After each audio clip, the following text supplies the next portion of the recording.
É muito comum no início de cada ano as pessoas, nós de maneira geral, nos comprometermos com Deus para alguma coisa. Um tempo de promessas. Prometo, Senhor, assim agir, prometo ler a Tua palavra mais uma vez todo ano. Se eu não li, pretendo lê-la pelo menos uma vez e vou começar. Pretendo ser dizimista fiel, ofertante, não faltar algum culto. Fazemos as nossas promessas para com a igreja, para com a nossa vida profissional. Prometo emagrecer, não estou prometendo não, tá? Só estou reproduzindo a fala de algumas pessoas. Prometo me dedicar mais aos esportes, à vida de lazer e à família. São promessas. E esse texto, ele vem nos mostrar algo interessante, que nele encontramos uma pergunta que o profeta Miqueias traz, que reflete muito do desejo das pessoas. O que Deus pede de mim? O que eu gostaria de fazer para agradar a Deus? A resposta de Miqueias a essa pergunta é uma resposta que frustra quem pede a Deus. Ele não vai muito de encontro à necessidade do seu povo, que estava acostumado a sacrificar. E a resposta de Neemias nesse texto, ele vai contra essa ideia sacrificial, e ele nos mostra alguns elementos importantes, que é o que o Senhor pede de nós. Eu gostaria de compartilhar com você. Abra sua Bíblia em Miqueias, livro do profeta Miqueias, um profeta que tem me chamado muito a atenção, capítulo de número 6, os versos de 6 a 8. Miqueias, capítulo 6, os versos de 6 a 8. O que o Senhor pede de ti, de você? Miqueias, capítulo 6, do verso 6 ao verso 8. Com que me apresentarei ao Senhor e me inclinarei ante o Deus excelso? Virei perante ele com holocausto, com bezerros de um ano? Agradar-se-á o Senhor de milhares de carneiros, 10.000 ribeiros de azeite? Darei o meu primogênito pela minha transgressão, o fruto do meu corpo pelo pecado da minha alma? Ele te declarou ao homem o que é bom, e que é o que o Senhor pede de ti, que pratiques a justiça, ames a misericórdia e andes humildemente com o teu Deus. A relação desse povo, desse tempo, que tem como Miqueias o porta-voz, não é uma relação boa com Deus. A relação deste povo estava muito estremecida. Este povo andava muito errante, e ele não estava, vamos dizer assim, muito bem na fita. Eles estavam em débito com Deus. Não era uma relação boa, agradável. E eles então, desejosos de sacrificar, e sacrificar para eles era uma coisa que eles sabiam fazer muito bem. A expertise no sacrifício deste povo era algo fantástico. Eles sabiam oferecer muita coisa a Deus. Eles sabiam sacrificar nos mínimos detalhes. Eles matavam os animais, eles ofereciam os cereais ou as ofertas de manjares. Eles sabiam fazer muito bem quando o assunto era sacrifício.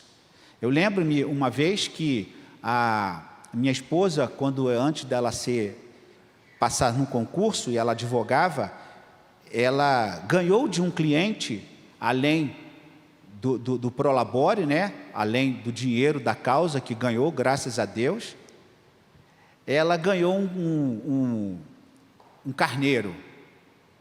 E o camarada me pediu para ir buscar, e eu fui buscar aquele carneiro. Botei no meu carro e fui até a casa daquele cidadão, e ele amarrou os pés daquele animal e deixou ele direitinho, como se fosse um pacote. Eu botei no bagageiro do carro e fui em direção à propriedade que a Adriana tinha lá no interior de Minas Gerais. E o animal estava dando algum tipo de trabalho lá. Eu coloquei uma música clássica, acredite se quiser, ele dormiu, ele ficou tranquilinho, e aí o balançar da viagem fez com que ele acalmasse, e eu levei lá para a propriedade onde a família tinha. E combinei com o irmão da Adriana, falei assim, olha, você mata esse animal para nós? Ele disse assim, perfeitamente. Irmãos, por que eu conto isso? Porque eu fiquei impressionado. E aí eu pude conhecer o cunhado que eu tinha. Que habilidade para matar um animal. O Marcos chegou, abriu o carro, o bagageiro do carro, pegou o animal com uma mãozada só, tirou o canivete da cintura, porque ele anda de canivete até hoje, e ele então pegou aquele animal amarrado, ele deu um nó, jogou na árvore, pendurou o animal de cabeça para baixo, ele pegou e cravou no pescoço do animal e sangrou o animal, 5 minutos o animal estava morto. Não é verdade, Adriana? Foi assim que ele fez. Você não estava nesse dia não, você ia desmaiar. E ele com uma habilidade, uma inteligência no sacrifício, na morte, no toque. Que coisa impressionante. A habilidade de alguém. E aquele povo, eles sabiam muito bem isso, nesse tempo de Miqueias, eles sabiam muito bem, eles tinham habilidade, quando o assunto era sacrificar, eles sabiam tudo a respeito disso, como lavar, como oferecer, onde tocar no animal, e tudo isso era importante, então eles tinham uma habilidade nesse sentido. E eles querem se apresentar diante de Deus, confiando nas habilidades que eles possuíam, que era de sacrificar. Então eles perguntam para o profeta Miqueias, o que eu preciso fazer para Deus me aceitar? O que Deus pede de mim? E eles então logo apresentam, e Miqueias é este intérprete. Quando Miqueias fala, ele está interpretando o desejo do povo. O desejo do povo que era ser aceito por Deus, de consertar a história, de novamente interagir com Deus, de voltar a uma relação pacífica. O povo, sim, há aqui nesse texto uma boa intenção. Diferentemente de outros textos em que nós percebemos má intenção e desejo maligno, hipócrita, demagogo de querer reatar a relação com Deus, não, aqui há uma boa intenção. O que o profeta está aqui denunciando é o tipo de coisa ou algo que o povo deveria fazer para agradar a Deus, mas a intenção era boa. Eles querem reatar a relação com Deus. Está estremecida, sim, vamos resolver essa questão. E então eles procuram, baseando na experiência que eles possuíam, porque eles sabiam sacrificar, ele então começa a descrever. E aí veja comigo no verso de número 7, do capítulo 6 de Miqueias, onde nós estamos. O verso de número 6, com que me apresentarei ao Senhor e me inclinarei ante o seu Deus, ante o Deus excelso. Eu quero me apresentar, há o desejo de me apresentar, mas como? Como hei de me apresentar diante de Deus, Deus grandioso? E aí ele começa então a descrever no verso 6, virei perante ele com holocaustos, com bezerros de 1 ano.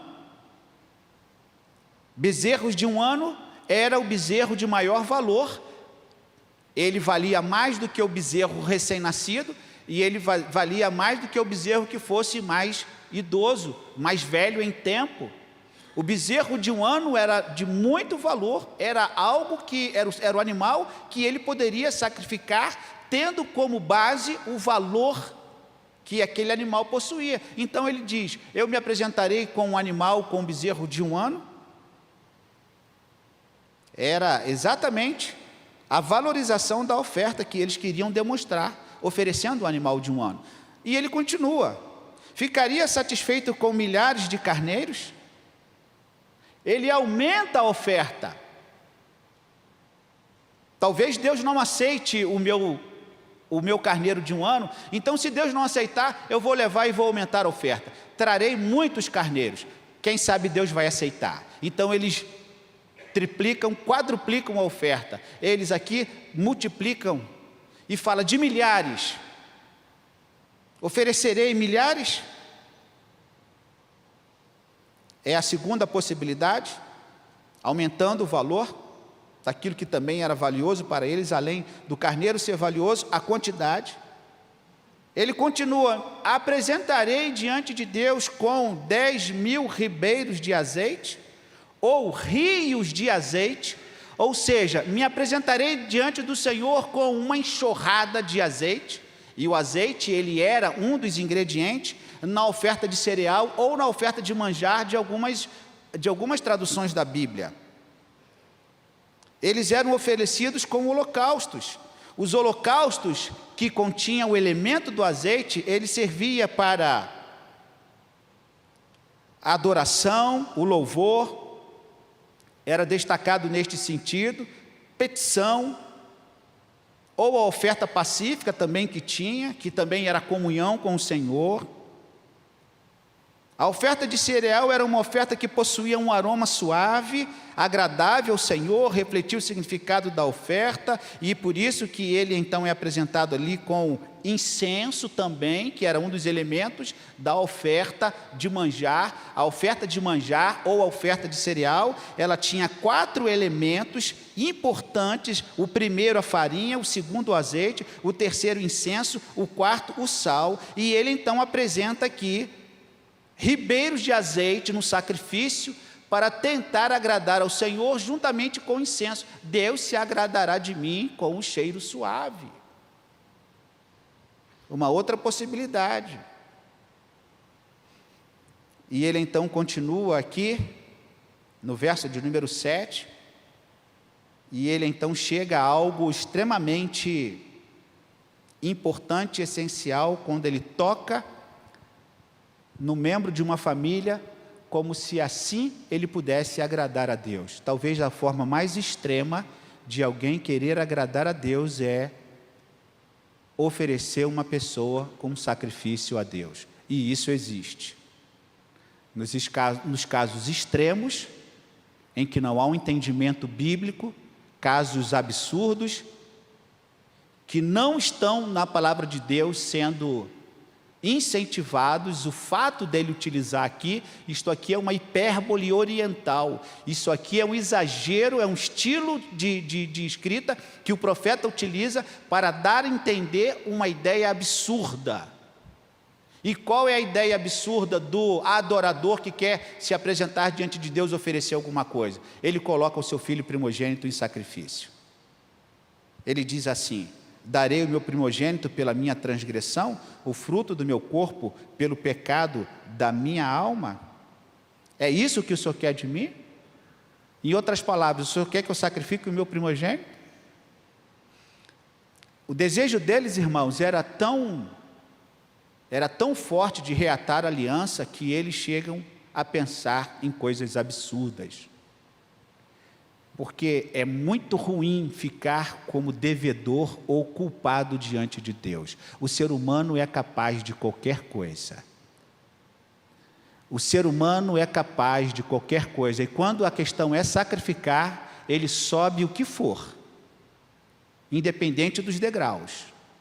Ele vai onde precisar ir. Ele compra o que for. Ah, qual o tamanho da vela? 2 metros? Eu compro. Ah, qual o tamanho da fita? O rolo? Eu compro o rolo. Ele tem a capacidade, na tentativa de se aproximar da divindade e de aproximar do seu Deus, ele é capaz de qualquer coisa, inclusive dos exageros e dos absurdos. Esse é o contexto aqui que Miqueias apresenta. A capacidade que o ser humano tem de se relacionar com a divindade, de se relacionar do ponto de vista da religiosidade, sendo capaz de qualquer coisa, inclusive de matar alguém, de sacrificar alguém em oferecimento à sua divindade. Isso não é bíblico. Aqui é uma hipérbole oriental, há um exagero para que eles pudessem entender que ainda que eles sacrificassem um membro da família, o primogênito, que era considerado a pessoa mais importante da família, depois do pai. O primogênito é a energia do pai. Ele, no direito sucessório, ele é o primeiro. O primogênito representa a força, a energia. Quando falta o pai, ele é que substitui o pai na administração da família. O pai é sacerdote, o pai é juiz. O pai é tudo, e na falta dele, o primogênito. Agora, nós não encontramos na Bíblia que esse primogênito deveria ser morto. Daí o exagero deste povo e deste adorador que quer se aproximar de Deus e se reatar a Deus e se reconciliar com Deus pensando naquilo que é absurdo. E o profeta denuncia isso. E ele fala assim: olha, vocês estão pensando em tantas coisas para se apresentar diante do Senhor, mas Deus tem algo para vocês e Ele exige de vocês, e aquilo que Deus exige de vocês está totalmente fora daquilo que vocês imaginam ser que agrada a Deus. Então ele fala, e aí ele sai da esfera sacrificial externo, que eles sabiam fazer muito bem, eles saem da visibilidade externa dos elementos animal, dos elementos incenso e alimentos e tantas coisas, ele sai dessa esfera externa e começa a levar as pessoas a pensarem no coração, o que está dentro. Que na verdade o que Deus aceita não é o que está lá do lado de fora, no ambiente do sacrifício, mas é o que está aqui dentro. E o que o profeta fala com eles? Verso 8, veja comigo, Miqueias 6, verso 8. Ele te declarou ao homem o que é bom, e que é o que o Senhor pede de ti, que pratiques a justiça, ames a misericórdia, e andes humildemente com o teu Deus. Eu acho que eles devem ter levado um susto com isso aqui. Não era previsível que Deus falasse isso com eles. Talvez eles pensassem assim: ele vai mandar a gente fazer isso tantas vezes, vai mandar a gente recitar tantas vezes, terei que repetir isso, ao invés de 1, 2 animais, ao invés de milhares, 2 milhares, ao invés disso, aquilo, ao invés de farinha, sal, incenso e azeite, ele vai pedir passas, queijo, leite, ele vai aumentar a minha lista de coisas. E Deus, na contramão, através do profeta, ele fala assim: eu não estou interessado nisso. Eu não estou interessado em sacrifícios. Abra a sua Bíblia, meu irmão. Primeiro livro de Samuel, no capítulo 15, verso 22. Primeiro livro de Samuel, no capítulo 15, verso 2.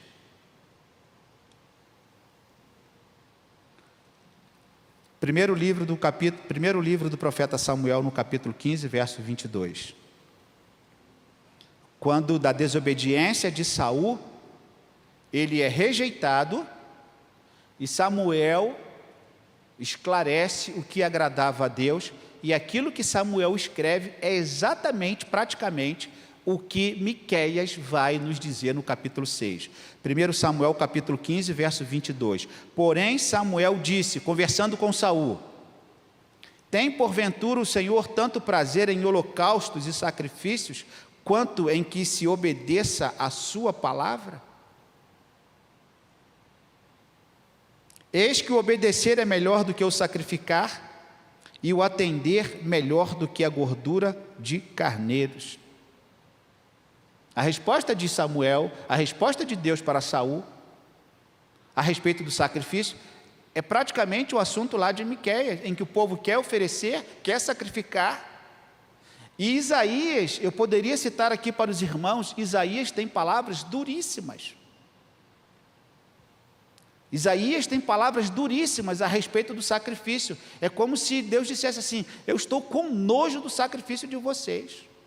Eu quero passar longe as lua nova, as festas de vocês, eu já estou enojado de tanto isso. O canto de vocês me traz nojo, eu não suporto mais. Isaías é muito duro neste sentido. E Saul, como rei que queria sacrificar, ele não poderia, porque isso era a função do sacerdote. Quem tinha que sacrificar era o sacerdote e não o rei. O rei tem a sua cadeira e tem o seu trono, ele tem a sua responsabilidade. A função da adoração é do profeta Samuel. E Saul toma a frente e ele é rejeitado, porque ele achou que poderia sacrificar como Samuel sacrificava. Como se o sacerdote pode sacrificar, então também eu posso sacrificar. Eu aprendi. Assim como o meu cunhado matou aquele animal, isso não me habilita a matar como ele. Aliás, eu nunca quis aprender e nem quero aprender a matar animal com aquela habilidade, com aquela destreza. Se algum dia tiver que matar um boi ou qualquer coisa para comer, eu vou chamá-lo ou chamar uma outra pessoa que entende. Eu não mato nem galinha, em que a pessoa lá com muita habilidade torce o pescoço do animal, da galinha, e ela cai morta. Saul não poderia tomar uma função que não é sua, ao título de que qualquer pessoa pode sacrificar. E aí Samuel fala com ele: olha, Saul, melhor do que holocaustos e sacrifícios é obedecer a palavra. Você desobedeceu a palavra. Não pense que relacionamento com Deus é sacrificar, é oferecer um animal e acabou, está tudo certo. Eles tinham esse costume porque a lei dizia sobre isso, mas nós estamos caminhando para um período messiânico em que os profetas começam a pensar no verdadeiro sacrifício e quem faria esse sacrifício. Os irmãos precisam entender que a revelação bíblica, ela é sempre crescente. O irmão precisa entender, e o povo do Antigo Testamento precisava entender, que a Bíblia aponta para o Messias, o Cordeiro de Deus que tira o pecado do mundo. Os profetas já naquela época mostravam às pessoas: olha, sim, Deus nos concedeu a lei por Moisés, nós vamos sacrificar, mas virá aquele profeta. O povo precisava entender essa mudança, em que o sacrifício um dia seria feito e para sempre, porque alguém iria morrer, cessando assim todo o sacrifício. E nós vamos ver uma passagem daqui a pouco neste sentido. Então, meu irmão, Samuel fala com Saul que a obediência é melhor, o amor é mais importante, e não simplesmente realizar os rituais envolvidos com uma oferta de sacrifício. Jesus fala sobre isso. Veja Mateus capítulo 23, verso 23. O Senhor Jesus também lidou com essas questões. Em Mateus, no capítulo 23, o verso 23, Mateus 23, verso 23. Ai de vós, escribas e fariseus, hipócritas, porque dais o dízimo da hortelã, do endro e do cominho, e tendes negligenciado os preceitos mais importantes da lei. O que, meu irmão? Leia comigo em voz alta: a justiça, a misericórdia e a fé. Devias, porém, fazer estas coisas sem omitir aquelas. Vocês podem continuar dando dízimo, vocês podem continuar dizimando do endro, do cominho, das especiarias, dos manjares, da oferta, vocês podem continuar, mas tem uma coisa: nada substitui a obediência. O amor que vocês devem ter pelo Deus de vocês, que é um Deus que pede além do sacrifício, e repito, e nós temos expertise em sacrificar. Quantas escadas eu tenho que subir? Eu subo. Quantos rolos eu tenho que comprar? Eu compro. Quanto que eu tenho que pagar? E nesse sentido, muitas pessoas acham que pode comprar a fé. Paulo viveu isso. Quando Paulo expulsava demônios, quando Paulo curava as pessoas chegavam para ele e diziam assim: escuta, quanto que eu preciso pagar para ter o poder que você tem? E Paulo falava assim: ó, filho do Satanás, filho do diabo, você não tem parte nisso. Não é com preço, não é pagando que você tem alguma coisa. Não se trata de pagar, se trata de crer. Jesus fala isso com eles: vocês deveriam continuar fazendo isso, mas não omitindo a obediência, a misericórdia, a fé. Devias, porém, fazer estas coisas sem omitir aquelas. Volte para Miqueias no capítulo 7. Miqueias no capítulo 7. No verso de número 8, ele então, depois de passar a apresentação do povo com relação ao sacrifício, ele fala, no verso 8, aquilo que Jesus também falou, e acabamos de ler, aquilo que Samuel falou, porque a Bíblia ela é muito principiológica. A Bíblia responde à própria Bíblia, um texto esclarece outro texto, um texto traz luz, ele completa, e a coerência é perfeita. Quando você compreende a palavra de Deus, o plano de Deus que é Jesus Cristo para o mundo, você vai entender que o resumo da palavra de Deus é o Verbo. O Verbo se fez carne e habitou entre nós. A Bíblia aponta para Cristo, o sacerdote, o profeta, o rei. E aqui, nessa ideia preambular já, Miqueias fala: O que o Senhor pede de você? Justiça? Que ames a misericórdia?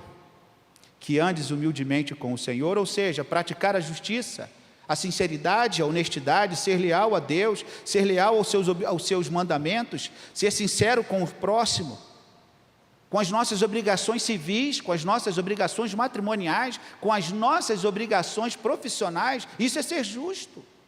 Isto é andar correto diante de Deus. A justiça na Bíblia tem a ver com andar correto diante de Deus. A justiça na Bíblia tem a ver com régua, com parâmetro. E ele então nos apresenta andar diante de Deus, de maneira reta, na justiça, e também na misericórdia, ou na beneficência, ou na bondade em algumas, compaixão, amor, amar a Deus sobre todas as coisas, amar ao próximo como a si mesmo, ter compaixão e ter misericórdia das pessoas. É isto que Miqueias está nos apresentando e que Jesus também corrobora com este sentido, e andar humildemente na presença do Senhor. E no hebraico aqui, literalmente, andar na presença do Senhor de maneira humilde é curvar-se para andar com Deus. Isso aqui é algo extraordinário. Andar humildemente na presença do Senhor é andar com a cabeça curvada diante de Deus. E não com aquela arrogância, talvez, de que eu posso, eu compro, eu pago, eu tenho, eu sacrifico. Não, não é. Aqui não está o mérito do homem. Para agradar a Deus não está no mérito do homem. O que eu preciso fazer para sacrificar? Eu sacrifico, eu pago. O que é? Ainda que eu desse todo o meu corpo, o que diz 1 Coríntios capítulo 13? Ainda que eu entregasse todo o meu corpo para ser queimado, se eu não tivesse amor, nada seria. Se eu desse todos os meus bens aos pobres, se eu não tivesse amor, não vale nada. Não vale nada. O que o Senhor pede de ti? Que ames a justiça, a misericórdia, a humildade. Estas três coisas devem andar em conjunto. Ela deve basear a nossa vida com Deus, no nosso dia a dia, na nossa vida. Se queremos agradar ao Senhor, temos que pensar naquilo que Ele fez por nós.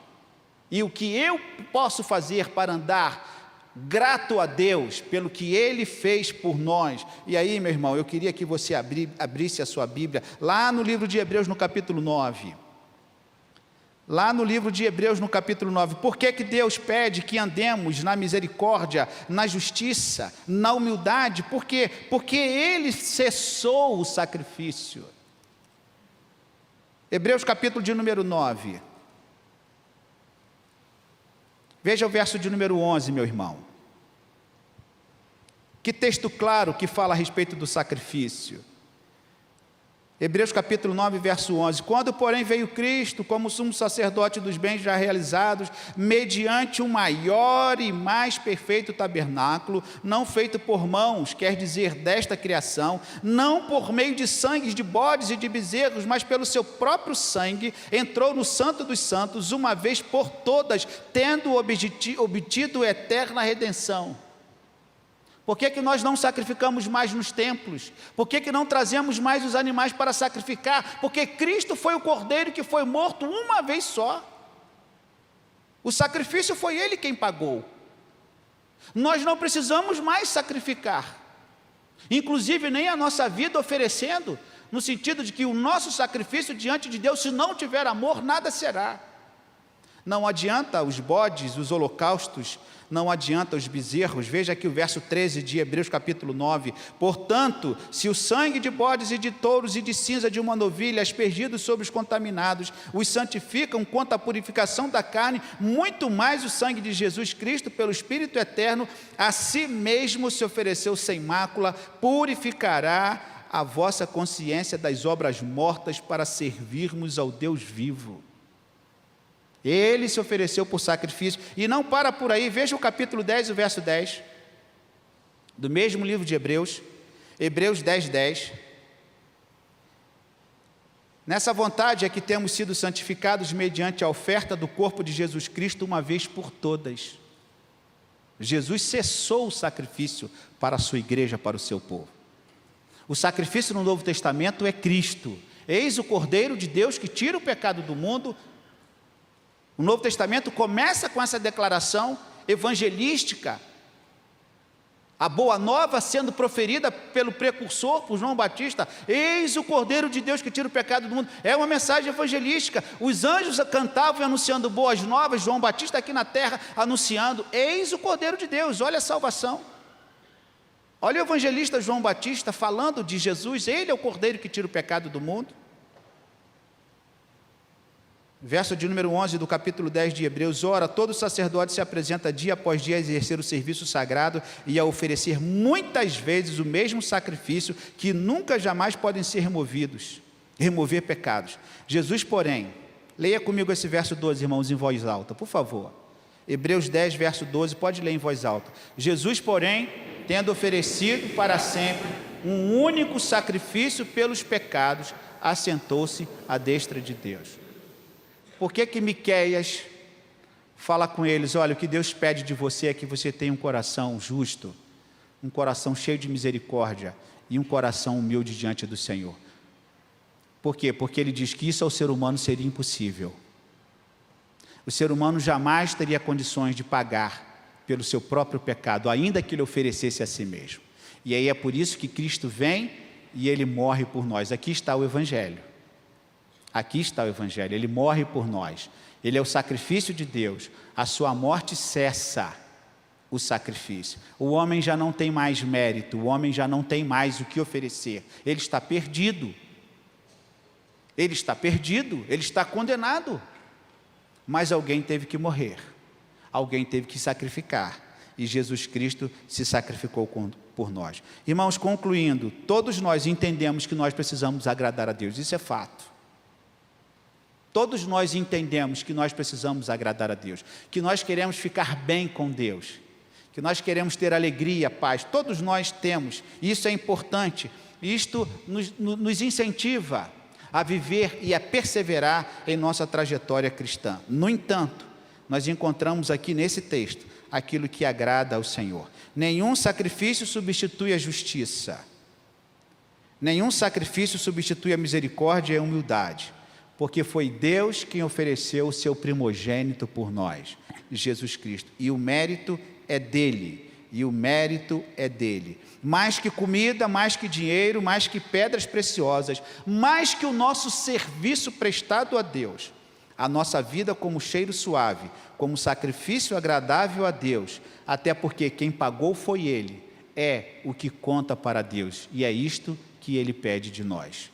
Se queremos agradar a Deus, precisamos trazer estes elementos e viver na sua graça, dependendo dele, para termos um coração justo, misericordioso e humilde em sua presença. Que ele nos abençoe.